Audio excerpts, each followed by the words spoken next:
péché, lui ou ses parents, pour qu'il soit aveugle? Éternelle question de savoir qui est coupable. Nous avons besoin de rechercher un bouc émissaire, un responsable. C'est ainsi que, dans le contexte actuel d'une pandémie mondiale, nous avons besoin d'en comprendre le sens. Alors donc, qui est coupable? Voyons bien que tous les fléaux qui affectent les humains sont la plupart du temps la conséquence de leurs actes. C'est évident, bien sûr, pour les guerres dans lesquelles nous nous entretuons, mais c'est aussi vrai maintenant pour les cyclones, les tempêtes, ces catastrophes dites naturelles, dont on sait qu'elles viennent de plus en plus du réchauffement climatique, qui n'est que la conséquence de la mauvaise gestion de la planète et de l'égoïsme des pays les plus riches. De même, ce coronavirus apparu en Chine dans un marché où l'on n'hésite pas à vendre des animaux sauvages dans des conditions scandaleuses pour satisfaire la virilité déficiente des vieux lubriques, montre l'incurie des hommes et la responsabilité, entre parenthèses, d'un régime qui a fait du mensonge un mode de gouvernement, ce qui a retardé une saine réaction sanitaire. Bref, il n'est pas besoin de chercher très loin pour se trouver un coupable de toutes ces folies. Mais ce n'est pas la question du jour, ce n'est pas la question des apôtres. La question que les disciples posent à Jésus, c'est de savoir s'il s'agit, oui ou non, d'une punition divine. D'une punition divine qui réagit à la folie des hommes. Est-ce que c'est lui qui a péché pour qu'il soit né aveugle?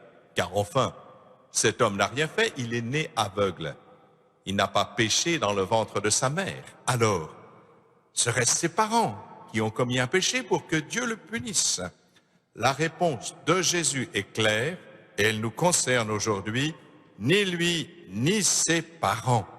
Ni lui ni ses parents. Cela signifie que ce qui nous arrive n'est pas une punition divine, mais écoutons la suite de ce que nous dit Jésus.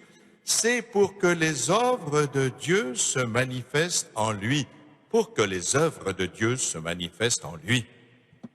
Voilà, Dieu n'a pas créé le mal. Dieu ne veut pas le mal. Mais cela veut dire que Dieu peut se servir du mal pour faire émerger un bien plus grand. D'ailleurs, c'est ce que nous allons fêter très prochainement. C'est là notre espérance chrétienne. Qu'allons-nous faire? Qu'allons-nous faire en ce moment pour ce temps de carême et qu'allons-nous faire à Pâques, dans le Tridium pascal? Eh bien, nous voyons que le mal absolu, c'est bien sûr la mort de Jésus-Christ, la mort du Fils de Dieu, l'innocent que l'on a mis sur une croix. Eh bien, de cela, de cette abomination, Dieu va faire surgir la résurrection et le salut éternel pour tous les hommes. Voilà ce qu'il est important de comprendre. Regardons de près ce qui est dans cet évangile où Jésus nous fait suivre ce chemin de guérison qui est plus profond que la simple disparition de la maladie. Nous le voyons bien avec l'aveugle Bartimée qui se précipite vers lui en demandant « Seigneur, fais que je voie ». Jésus lui rend la vue sur une simple parole. Or là, Jésus l'accompagne de tout un rituel, de tout un geste. Il est intéressant de savoir ce que cela veut dire. Jésus prend de la terre. Or, au commencement, vous le savez bien, Dieu a pris la glaise du sol pour façonner Adam.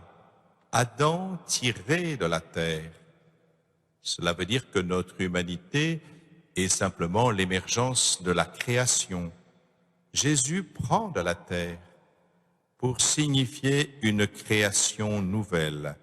Jésus crée une nouvelle humanité. Voilà ce que cela veut dire. Et en demandant à l'aveugle de se laver à la piscine, Jésus évoque de manière évidente le baptême. Ce baptême qui est le geste de Dieu donné aux hommes. Par le baptême, chacun de nous devient une créature nouvelle. Cette créature nouvelle, ce n'est pas un animal savant, un sapiens, comme on dit aujourd'hui, mais un fils de Dieu. Voilà ce qui est important. Jésus fait une création nouvelle et il crée une créature nouvelle. Et cette piscine s'appelle Siloé. C'est pas un hasard s'il s'appelle Siloé. Siloé signifie envoyé. L'envoyé, c'est le Messie, bien sûr. Jésus est donc le Messie qui donne aux hommes de refaire et de faire les gestes de Dieu. Et faire ces gestes de Dieu qui sont donnés par Jésus, cela s'appelle un sacrement. Ces gestes que Jésus a posés, il les confie à son Église. Et il la confie pour communiquer la grâce de Dieu. Autrement dit, frères et sœurs, l'Église doit achever cette nouvelle création. C'est son rôle. Et qu'est-ce qui a été donné à cet homme? La lumière. Oui, bien sûr, la lumière. Nous l'avons entendu aussi dans la deuxième lecture. Mais qu'est-ce que cette lumière? Nous savons bien que tout ce que nous connaissons, nous le connaissons par nos sens. Mais nos yeux ne voient que par la lumière. S'il n'y a pas de lumière, nos yeux ne servent à rien. Car c'est la lumière qui fait connaître. Les yeux ne sont que le réceptacle. Et la lumière est le moyen pour l'homme de connaître naturellement. C'est-à-dire que ce que l'homme connaît par ce qu'il voit, par ses yeux, c'est tout simplement la création, justement. Or, le Christ est la lumière, qui donne non pas de connaître naturellement, mais de connaître surnaturellement. Ce que l'homme connaît alors grâce à la lumière qu'est le Christ, eh bien c'est le Créateur. Ce n'est plus la création que nous permettent de voir nos yeux. Ce que le Christ permet de voir surnaturellement, eh bien c'est Dieu, c'est le Créateur. Seul Jésus révèle la vérité de Dieu. Cette connaissance surnaturelle, eh bien, s'appelle la foi. La foi, justement, c'est ce que le baptême donne, vous le savez bien. Quand les catéchumènes commencent leur chemin catéchuménal, on leur demande « Que demandez-vous à l'Église ?» La foi. Voilà, c'est la foi. Le baptême donne la foi qui est la connaissance des choses invisibles que la lumière naturelle ne peut pas dévoiler. Voilà pourquoi Jésus demande à l'aveugle guéri « Crois-tu au Fils de l'homme ?»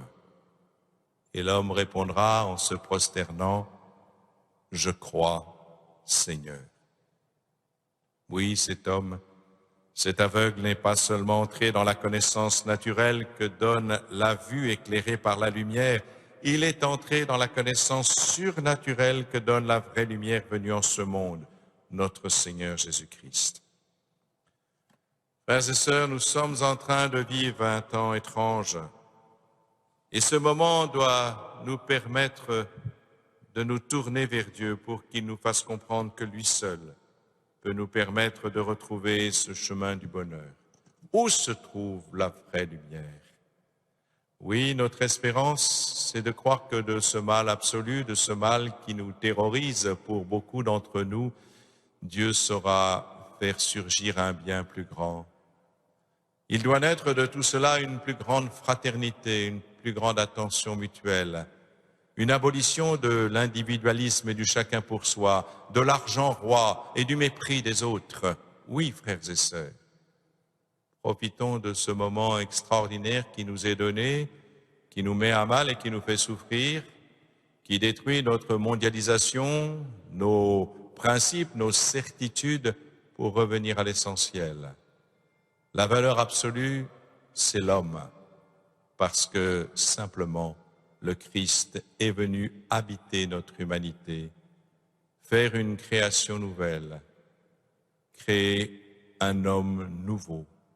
Cet homme nouveau, c'est celui qui se laisse pénétrer de la grâce de Dieu, qui se laisse aimer pour aimer à son tour. Puissions-nous profiter de ce moment pour approfondir le message du Christ.